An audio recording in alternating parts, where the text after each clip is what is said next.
सर्वात पहिले तुमच्या माहितीसाठी सांगतो, आपले हे जे यूट्यूब चॅनल आहे हे एज्युकेशन आणि जनजागृतीचं चॅनल आहे. पण आजकाल या देशामध्ये, या महाराष्ट्रामध्ये अशा नीच घटना घडतायत, त्याच्यामुळे मला मजबुरीने या घटना तुम्हाला सांगाव्या लागत आहेत, जेणेकरून तुमच्यामध्ये काहीतरी प्रगती व्हावी. आता एखाद्या आई वडिलांच्या पोटाला एखादी मुलगी, एखादा मुलगा जन्माला येतो. मग ते आई वडील श्रीमंत असो, गरीब असो, अपंग असो, भिकारी असो, आपल्याकडून जेवढं शक्य होईल तेवढं त्या मुलीला, त्या मुलाला पालन पोषण करण्याचा प्रयत्न करतात. आपल्या इच्छा, आपल्या आकांक्षा, आपल्या पोटचा घास मारून आपल्या मुलीला, आपल्या मुलाला काय हवं ते त्यांना पुरवण्याचा प्रयत्न करतात. ते असं का करतात? त्याच्या मागे दोन कारण आहेत. पहिलं कारण म्हणजे तुम्ही त्यांच्या पोटचे गोळे आहात, आणि दुसरं कारण म्हणजे त्यांना माहिती आहे की त्यांच्या आयुष्यामध्ये कुठेतरी एक असा क्षण येईल जेव्हा त्यांना म्हातारपण लागेल, ते त्यांच्या पायावरती कष्ट करू शकत नाहीत, आणि त्या म्हातारपणाच्या काळामध्ये हीच मुलगी, हाच मुलगा आम्हाला आमच्या म्हातारपणाचा आधार बनेल, आम्हाला रस्त्यावरती फिरायची गरज लागणार नाही. या दोन कारणांसाठी आई वडील जेवढं होईल तेवढं आपल्या मुलीला, आपल्या मुलाला पोसण्याचा, त्यांच्या इच्छा पूर्ण करण्याचा प्रयत्न करतात. पण दुर्दैवाची गोष्ट अशी आहे की आजच्या या महाराष्ट्रामध्ये, या देशामध्ये अजून सुद्धा अशा नीच बिनडोक विचारसरणीचे आई वडील आहेत. त्यांना असं वाटतं की फक्त मुलगाच माझं नाव रोशन करू शकतात, फक्त मुलगाच मला माझ्या म्हातारपणीचा आधार बनू शकतो, आणि मुलगाच माझ्या वंशाचा दिवा पुढे नेऊ शकतो. आणि मुलगी म्हणजे काय? मुलगी फक्त तुच्छ लेवलची मुलगी. काय? मुलीचं फक्त लग्न लावून द्यायचं, तिचं काम झालं. अशाच एका बिनडोक विचारसरणीमुळे एका 25 वर्षीय राधिका यादव, एका ब्राईट टेनिसपटूचा जीव गेला आहे, आणि हा जीव गेला आहे तो आपल्या सख्ख्या बापाच्या हातातून. ही घटना काय आहे मी तुम्हाला स्पष्टपणे सांगणार आहे. नमस्कार, मी प्रतीक वाघमारे. जर तुम्ही पहिल्यांदा मित्राच्या यूट्यूब चॅनलवरती आला असाल तर तुम्हाला विनंती आहे, व्हिडिओच्या खालचं सबस्क्राईबचं बटन दाबून घ्या आणि मित्राच्या यूट्यूब चॅनलला सबस्क्राईब करून घ्या. आता ही घटना घडली ही हरियाणाच्या गुरुग्राममध्ये. तिथे 25 वर्षीय राधिका यादव राहायची. अतिशय उत्कृष्ट भयंकर टेनिस खेळायची. राधिकाने राष्ट्रीय आणि आंतरराष्ट्रीय लेवलवरती अनेक मेडल, अनेक पदकं जिंकली होती. तिने आपल्या आईचं, आपल्या वडिलांचं, आपल्या देशाचं, आपल्या पूर्ण गावकीचं नाव राष्ट्रीय आणि आंतरराष्ट्रीय स्तरावरती रोशन केलं होतं. पण असं पण नव्हतं की राधिका एकदम गरीब घरातील होती. राधिकाचे वडील हे कन्स्ट्रक्शन इंडस्ट्रीमध्ये काम करायचे. मस्त बंगला होता, घर होतं, जमिनी होत्या. पण इथं झालं असं की माझी मुलगी चार चौघांमध्ये उठते बसते, माझी मुलगी पैसे कमवते, हे राधिकाच्या वडिलांना खटकायचं.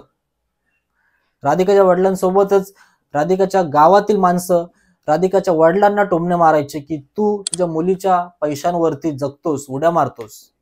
आणि हे टोमणे त्या बिंडोक बापाला म्हणजे दीपक यादवला सहन होत नव्हते. त्या दीपकसाठी गावातले टोमणे आपल्या मुलीच्या उत्कृष्ट ब्राईट भविष्यापेक्षा जास्त महत्त्वाचे वाटू लागले. आणि त्या टोमण्यांना बळी जाऊन दीपक आपल्या मुलीला सांगायचा, राधिकाला सांगायचा की तू टेनिस खेळू नको, तू अकॅडमी बंद कर, तू बाहेर जाणं बंद कर. पण राधिका एक ऍडव्हान्स विचाराची होती. राधिकाने आपल्या बिंडोक बापाला स्पष्टपणे सांगितलं, जग काय बोलतोय, जमाना काय बोलतोय, त्याचं मला काहीच घेणं देणं नाहीये. मी माझ्या पायावरती उभी राहिले, मी तुमचं नाव रोशन करते, आणि मी गावकीच्या दबावाखाली येणार नाही. पण दीपकने गावकीचं म्हणणं जास्तच मनावरती घेतलं होतं.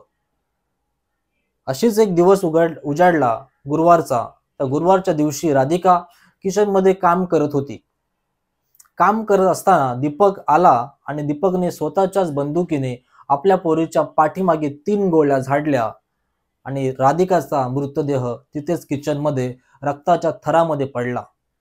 गोळ्यांचा आवाज ऐकून आजूबाजूचे सर्व माणसं किचनमध्ये आले. बघतायत तर काय, दीपक आपल्या मुलीच्या मृतदेहाच्या बाजूला बसलाय. तत्काळ तिथे पोलीस आले. पोलिसांनी दीपकला अटक केलं.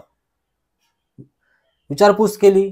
दीपकने सांगितलं की माझी मुलगी टेनिसची अकॅडमी चालवायची, टेनिस खेळायची, चांगले पैसे कमवायची, त्यामुळे गावातील माणसं मला टोमणे मारायचे की तू तुझ्या मुलींच्या पैशावरती जगतोस.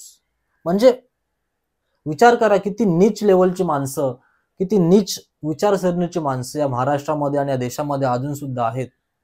त्यामुळे माझी तुम्हाला कळकळीची विनंती आहे की गावातील जर रिकामटेकडी माणसं तुम्हाला तुमच्या मुलीवरून टोमणे मारत असतील तर ते टोमणे मनावरती घेऊ नका. कारण ते माणसं तुम्हाला टोमणे मारतायत कारण त्यांच्या मुलींनी त्यांचं तोंड कालं केलं आहे. त्यांची मुलगी कुठल्या तरी मुलासोबत पळून गेली आहे. त्यांची मुलगी कॉलेजचं नाव काढून कुठंतरी जाऊन बसली आहे.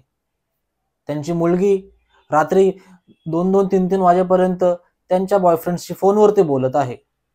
आणि तुमची मुलगी चांगलं करते म्हणून त्यांच्या डोळ्यामध्ये टोचतंय आणि म्हणून ते तुम्हाला टोमणे मारतायत. त्यामुळे जर तुमच्या सोबत असं होत असेल, तुमची बाजूच्या काकी काकू तुमचे कान भरत असतील की स्वाती, शीतल, गीता, ज्या पोरीला आवर, पोरगी बाहेर फिरते, उशिरा येते, असं बोलत असतील, तुमच्या मुलीचं तुम्हाला माहिती आहे. तुमची मुलगी काय करते, कुठे जाते, कुठे उठते, कुठे बसते, कुठे कष्ट करते, हे तुम्हाला तुमचं माहिती आहे.